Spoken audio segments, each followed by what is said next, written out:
Chapter 234. Gerakan Individual 3. Menara Keinginan 26F, Real Demon Realm. Tim, Aileen dan anak-anak, saat ini hilang di Hutan Bewitchment, salah satu daerah di dunia iblis.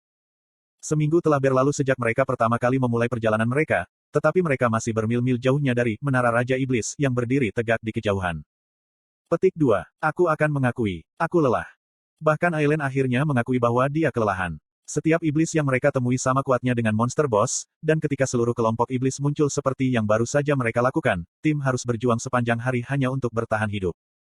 Tentu sulit bahwa hanya serangan atribut ringan yang bekerja. Jin Seyeon juga menyeka keringat di dahinya. Dengan susah payah, mereka keluar sebagai pemenang dalam pertempuran melawan 13 iblis, tetapi efek sampingnya serius.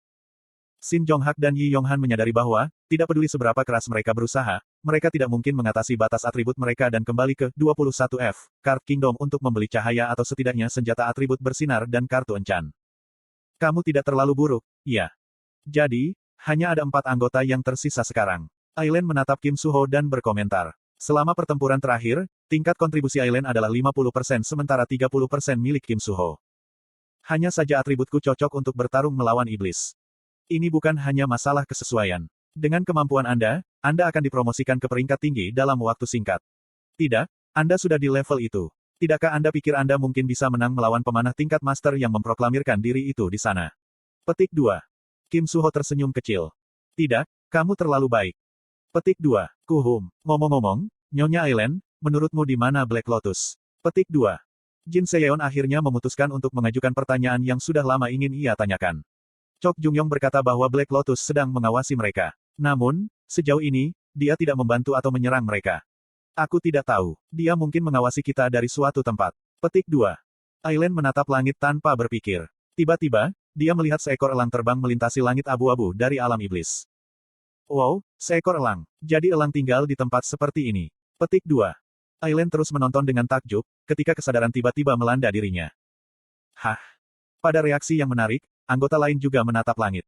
Apa masalahnya? Guys, bukankah dia agak aneh? Lihat ke sana. Jin Seyeon dan Kim Suho mengalihkan pandangan tajam mereka pada elang. Tidak butuh waktu lama bagi mereka untuk menyadari apa yang dimaksud Aileen. Elang mengenakan jubah yang tampak aneh. Itu buatan manusia, tanpa keraguan. Kim Suho adalah yang pertama berbicara. Seekor burung peliharaan. Bukankah dia ingin kita mengikutinya? Petik 2. Kamu juga berpikir begitu. Kiek. Elang menjerit nyaring seakan setuju dengan mereka. Tapi lihat jubah yang dia kenakan. Itu terlihat lebih baik daripada milikku. Tunggu sebentar. Tiba-tiba, sebuah pikiran terlintas di benak Aileen. Beku, dia berbisik linglung. Petik 2. Apakah Black Lotus memiliki burung peliharaan? Aku belum pernah mendengar desas-desus seperti itu. Tapi dia benar-benar terlihat seperti milik seseorang. Dan saya pikir dia mengenakan baju besi di bawah jubah. Armor hitam yang dibuat dengan baik. Jawab Jin Seyeon. Aileen dengan serius menatap elang di atas ketika dia mengunyah kukunya. Hitam, jadi itu berarti. Ya, saya pikir Anda benar, Lady Aileen. Jin Seyeon melanjutkan dengan wajah tegas. Black Lotus memanggil kita. Semua orang terdiam setelah itu. Mereka saling memandang kosong, menganggukkan kepala, dan mulai mengejar elang. Petik 2. Apakah aku bermimpi? Itu adalah komentar pertama Rahel. Dari bahasa Inggris yang entah dari mana, aku bisa tahu betapa terkejutnya dia. Dari wajahnya yang kosong, aku juga bisa menyimpulkan satu hal lagi, Rahel, juga, tidak melupakan Evandel. Ini bukan pertemuan pertama Rahel dan Evandel. Pertemuan pertama mereka terjadi beberapa waktu yang lalu, selama minggu terakhir tahun pertama kami di Cube. Evandel, yang merupakan Almond pada waktu itu, tiba-tiba menetas selama ujian. Tepat setelah dia menetas, dia berpelukan pada Rahel, bukan aku. Hal pertama yang Evandel katakan kepada Rahel saat itu adalah, Mommy, kamu tidak sedang bermimpi. Aku berkata dan memberi tanda pada Evandel. Ini adalah pertemuan yang dia tunggu-tunggu selamanya, Evandel melangkah maju dengan serius. Dia mungkin memanggil keberanian paling banyak dalam 4-5 tahun hidupnya. Hehe, halo. Evandel meletakkan tangannya di atas perutnya dan membungkuk. Rahel menatap Evandel dan mengerjap beberapa kali sebelum mengalihkan pandangannya padaku. Hajin Si. Iya nih. Saya mencoba untuk tetap tenang. Tetapi pada saat yang sama, penyesalan membanjiri. Apa yang mungkin dipikirkan Rahel, berhadapan dengan seorang anak yang sangat mirip dirinya dengan anak-anak. Dengan dalih merawat Evandel, apakah saya bertindak terlalu egois, tanpa mempertimbangkan perasaan Rahel? Tetapi apa yang dikatakan Rahel selanjutnya sangat mengejutkan sehingga saya lupa tentang semua kekhawatiran ini. Apakah kamu kembali dari masa depan? Maaf. Masa depan. Saya kehilangan kata-kata tetapi juga merasa sedikit bersalah. Saya memang tahu masa depan, tapi itu semua di masa lalu sekarang. Mulai dari sini, masa depan yang saya tidak sadari akan terungkap. Masa depan. Apakah aku salah? Lalu dari mana anak ini berasal? Petik 2. Semua memerah, Rahel menunjuk ke arah Evandel. Evandel masih memperkenalkan dirinya kepada Rahel ketika semua ini terjadi. Namaku adalah Evandel. Dia melafalkan kalimat yang telah dia praktikkan puluhan kali. Aku punya satu hal yang dijanjikan Evandel sebelum kami datang ke sini, untuk mendekati Rahel perlahan agar dia tidak merasa tertekan. Hah? Oh. Halo. Petik 2. Rahel juga membungkuk dan membungkuk pada Evandel. Matanya masih gemetar takjub, seolah-olah ada gempa bumi. Evandel melanjutkan. Namaku adalah Evandel. Ya. Evandel. Aku Evandel. Temanku adalah Yun Haeyeon. Anak kucing saya adalah Hayang. Petik 2. Evandel mengulangi kalimat yang sama berulang kali dalam kepanikan. Rahel bergiliran memandangi Evandel dan aku, jelas tidak yakin apa yang harus dilakukan. Aku Evandel, aku. Saya jelas bertanggung jawab untuk membereskan semuanya.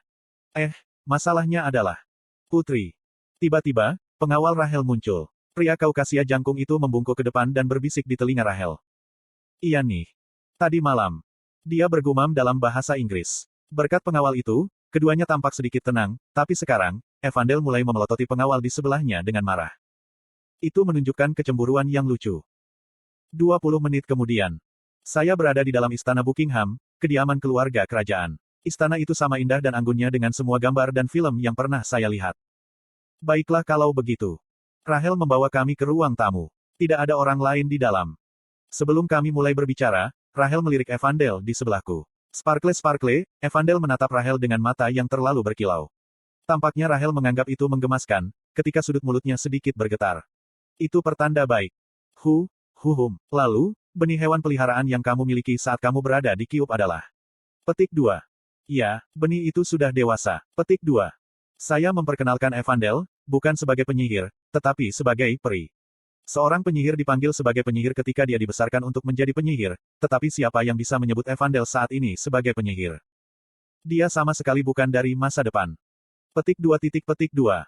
Untuk sesaat, Rahel terdiam. Wajahnya semerah tomat. Siapa yang tahu apa yang sedang dipikirkannya sekarang? Karena kulitnya yang putih, kemerahan wajahnya, yang bahkan menutupi telinganya, lebih menonjol.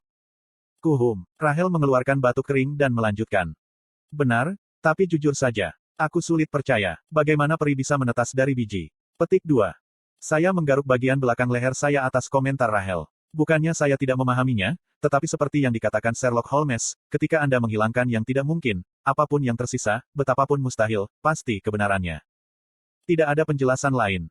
Tidak, daripada penjelasan bahwa peri dilahirkan dari sebuah benih, itu lebih mungkin bahwa kamu, dari masa depan. Masa depan. Tampaknya Rahel benar-benar terpikat pada teori masa depan.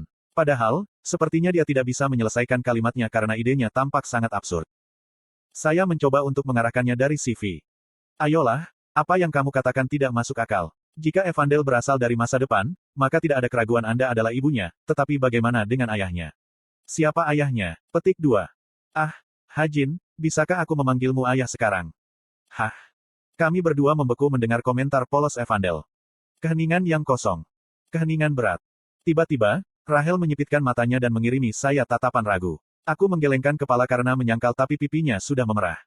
Tidak, ini, ngomong-ngomong, aku mengatakan yang sebenarnya padamu. Hanya itu yang harus saya katakan. Tetap saja Rahel menatapku untuk waktu yang lama sebelum mengeluarkan batuk kering dan mengalihkan pandangannya ke Evandel. Kamu bilang namamu adalah Evandel. Ini adalah satu pertanyaan yang ditunggu Evandel. Iya nih. Rahel tersenyum lembut pada Evandel. Senang bertemu denganmu. Senang bertemu denganmu juga. Saya ingin bertemu dengan Anda untuk waktu yang lama. Petik 2.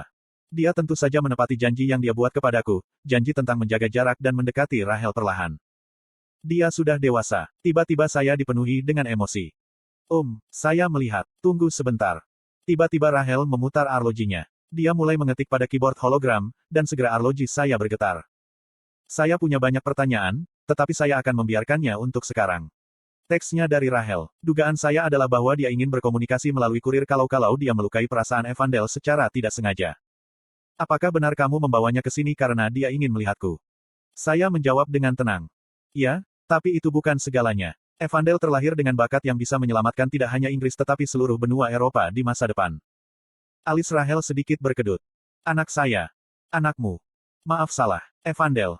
Hajin, apa yang kamu lakukan? Oh maaf, sesuatu baru saja muncul. Petik 2. Aku menepuk kepala Evandel dan mengetik balasannya.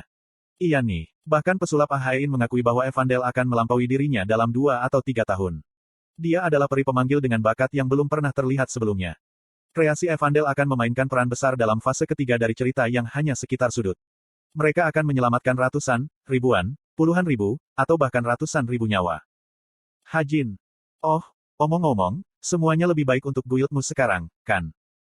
Saya memulai percakapan sehingga Evandel tidak akan curiga. Iya, semuanya berjalan baik. Serikat Pengadilan Kerajaan Inggris pasti sedang naik daun akhir-akhir ini.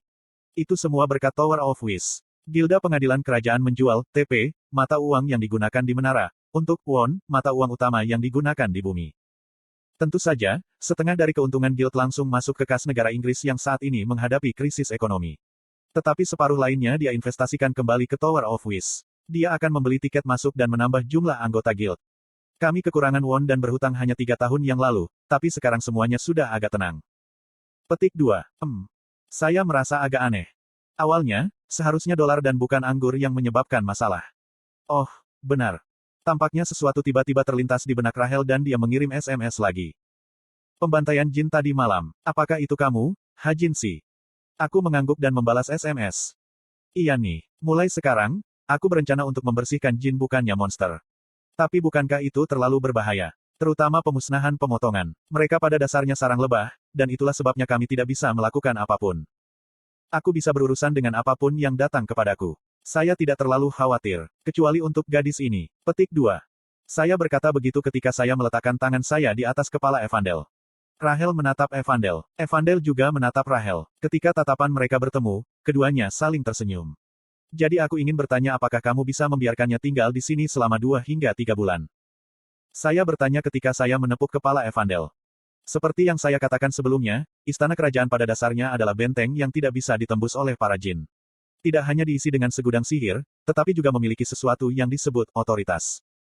Tidak masalah dengan saya, tapi saya tidak yakin bagaimana perasaan anak ini, Evandel. Petik 2. Aku baik-baik saja dengan itu. Evandel memberikan jawaban yang energik. Tetapi setelah menyadari sesuatu, ekspresinya berubah menjadi kerutan yang bermasalah. Oh, tapi aku tidak akan melihat Haeyeon. Kamu bilang Haeyeon adalah temanmu. Rahel bertanya dengan ramah kepada Evandel. Evandel mengangguk energik. Iya, tapi, aku tidak perlu melihatnya. Jadi dia memilih Rahel daripada temannya. Haeyeon yang malang. Jangan khawatir, kami dapat mengundang teman Anda di sini. Petik 2. Ah, B benarkah? Tentu saja. Saya menyaksikan ibu dan anak perempuan mengobrol dengan gembira dan menyalakan jam tangan pintar saya. Saya membaca beberapa artikel tentang Fenrir, dan pada saat saya mengakses Valet Banquet, Rahel dan Evandel sudah meninggalkan ruang resepsi. Apakah mereka berjalan-jalan? Saya duduk sendirian di kursi di ruang penerima tamu dan melihat agensi kebenaran. Dari sekian banyak permintaan, yang paling menonjol adalah, tentu saja, dari Ae Chae Jochul. Pemberitahuan Daehyun Chae Jochul sedang menunggu balasan Anda. Chae Jochul telah meninggalkan saya dengan sebuah misi, untuk memberikan informasi mengenai keberadaan dan lokasi monster humanoid kepadanya. Rencananya mungkin untuk menangkap monster itu, membedahnya, dan menggunakannya untuk penelitiannya. Ayo lihat. Tetapi sekarang, niat saya adalah untuk menawarkan kepadanya jenis informasi yang berbeda. Koordinat untuk iblis, Pluchas yang disebutkan Kim Hakpyo terakhir kali. Membalas dari Badan Kebenaran. Ada kekurangan informasi tentang monster humanoid. Namun, dari percakapan antara dua jin, saya dapat mengkonfirmasi keberadaan makhluk tak dikenal. Saya tidak yakin apakah ia memiliki hubungan dengan monster humanoid, tetapi jin menggambarkannya sebagai makhluk yang bukan monster atau manusia. Lokasi makhluk ini adalah sebagai berikut. Saya melampirkan lokasi, Pluchas yang dibagikan Kim Hakpyo dan jin lainnya melalui pesan mereka, bersama dengan kalimat untuk memprovokasi Chae Jochul. PS. Para jin menyebut makhluk itu sebagai iblis. Iblis saat ini dikurung di dalam pelipisnya dan tidak dapat melarikan diri darinya. Sebuah hanok berjiwa bebas namun antik di tengah-tengah Gunung Kunggang. Rumah yang indah ini sangat selaras dengan alam, yang juga merupakan asal mula gelar abadi. Seorang immortal merujuk pada seseorang yang telah mencapai kondisi harmonis dengan alam di dunia lain, seperti orang bijak, orang suci, atau seorang pertapa.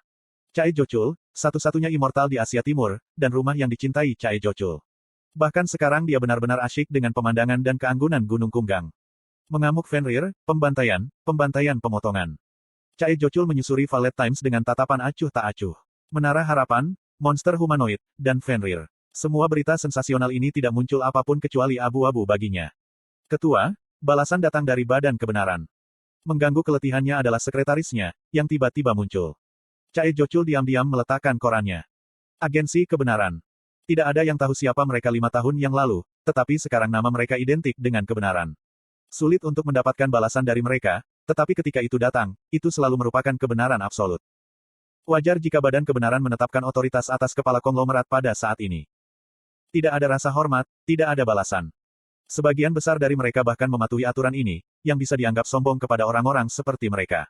Misalnya, Kepala Yongsun, konglomerat peringkat 7 di dunia, menulis surat permintaannya secara pribadi, kata demi kata dengan keterampilan mengetiknya yang buruk dan tangannya yang penuh kerutan, dengan harapan menerima balasan lebih cepat. Tapi yang menarik adalah bahwa permintaan yang ditulis dengan cara itu benar-benar mendapatkan balasan lebih cepat. Ketika berita itu menyebar, banyak oldies bahkan mengirim surat tulisan tangan. 80 tahun, dan mereka secara pribadi menggiling tongkat tinta dan menulis surat dengan kuas. Dan informasinya. Ini sangat rincin, tetapi sedikit berbeda dari yang kami harapkan. Berbeda bagaimana? Atas pertanyaan Chae Jochul, sekretaris meringkas jawaban Badan Truth. Agensi Kebenaran tidak menemukan monster humanoid. Tapi keberadaan yang disebut iblis. Setan. Setan. Kata itu sedikit membangkitkan keingintahuan Chae Jochul. Apakah dia hanya ingin tahu, atau apakah dia di bawah pengaruh keinginan naluriah untuk membalas dendam pada orang-orang di belakang kematian cucunya? Chae Jochul tidak tahu. Pria tanpa emosi itu tidak lagi ingat jika dia pernah mencintai keluarganya. Meskipun Chae Jochul menyebut kondisinya sebagai demensia indera, dengan cara mencela diri sendiri, ia sama sekali tidak menyesal atau sedih. Ini ratusan kali lebih anggun daripada kehilangan semua kekuatan dan jatuh begitu rendah untuk menjadi legenda masa lalu seperti semua 9 bintang lainnya. Setan. Chae Jochul bergumam dan memandang sekretarisnya. Sekretaris itu tahu persis apa yang akan dia minta dan menyerahkan salinan cetakan jawaban Badan Kebenaran yang telah dia persiapkan sebelumnya. Chae Jochul mempelajari koordinat yang tertulis di kertas. 3451 kaki 15,4 inci N 128 43 kaki 50,2 inci E. Wish. Tiba-tiba angin dingin masuk melalui jendela yang terbuka. Angin sepoi-sepoi meniup rambut dan janggut Chae Jochul dengan sangat sedikit. Chae Jochul mengangkat kepalanya dan melihat pemandangan di luar jendela. Tatapannya yang dalam mewujudkan pemandangan gunung yang luas. Pada saat itu, gairah tak terduga muncul dalam dirinya. Penampilannya saat dia melihat jauh ke depan tidak ada tanda-tanda kegembiraan, tetapi gunung-gunung tampaknya berbisik kepadanya. Bahwa, iblis memanggil immortal. Bagi Chae Jochul, ini adalah stimulasi pertama yang dia rasakan dalam waktu yang lama. Tempat berlabuh kontainer dekat pelabuhan di suatu tempat di Inggris. Kontainer yang diekspor dari Korea berkumpul di sini, tempat Jin melakukan aktivitas ilegal. Kami selesai membersihkan. Kelompok Jin, bandit keputusasaan, membunuh setiap satpam di daerah dermaga untuk menyelesaikan persiapan penjarahan mereka. Dari ini, A108, B103, C73, D63. Ketua tim Yefri menunjuk ke 4 wadah. Mereka semua dialamatkan ke guild keluarga kerajaan dari Essential Armory. Kami hanya akan mengambil 4 ini. Atas perintah Yefri, para Jin mulai bergerak dalam urutan yang sempurna. Pertama-tama mereka menghancurkan pintu kotak kontainer yang tertutup rapat dan memeriksa senjata-senjata mewah di dalamnya. Petik 2. Aku dengar Fenrir sedang berburu Jin baru-baru ini tetapi tidak ada yang terjadi sejauh ini. Yah, kita berbeda dari orang-orang liar dari pemusnahan pembantaian. Petik 2. Di sebelah Yefri, wakil ketua tim musim gugur berceloteh. Yefri menyaksikan adegan itu tanpa menjawab. Semua orang berbicara tentang Fenrir bahkan di komunitas Jin. Ini sangat bodoh, pemimpin. Petik 2. A108 sudah selesai. Serangan sembarangan Fenrir terhadap Jin telah berlanjut selama seminggu sekarang. Komunitas Jin penuh dengan kutukan dan pesan kebencian yang diarahkan ke Fenrir. Fenomena itu merupakan hasil kombinasi kemarahan dan ketakutan. Dia mungkin bahkan tidak bisa bertahan dari pukulan pemimpin. Tidak ada yang perlu ditakutkan. Petik 2. B103 selesai. Autumn, terpaku pada Yefri, terus berlari mulutnya seolah-olah menghilangkan rasa takutnya. Faktanya, jika itu bukan untuk Yefri, dia tidak akan ikut serta dalam misi ini sejak awal. Dia juga akan mengeluh tentang ditugaskan misi semacam ini pada saat seperti ini. Oh, omong-omong, pemimpin. Apakah benar bahwa Anda mengalahkan omong kosong dari pahlawan peringkat menengah tinggi? Anda menakjubkan. Namun, dia percaya Yefri cukup kuat untuk mengalahkan Fenrir. Kekuatannya terbukti dengan baik bahwa bahkan, orang jahat, yang terkenal mencoba untuk memburunya. Manusia itu lemah sekali. Obrolan musim gugur berlanjut, dan pintu kontainer terus meledak satu persatu. Tapi memang benar bahwa orang-orang pemusnahan pembantaian itu pantas dipukuli. Saya malu menyebut diri saya jin karena mereka. Bagaimana mereka bisa jatuh begitu rendah hingga berpikir untuk memakan manusia? Daging. Petik 2. Tiba-tiba, perubahan kecil terjadi di sisi dermaga. Hanya kegelapan yang tinggal.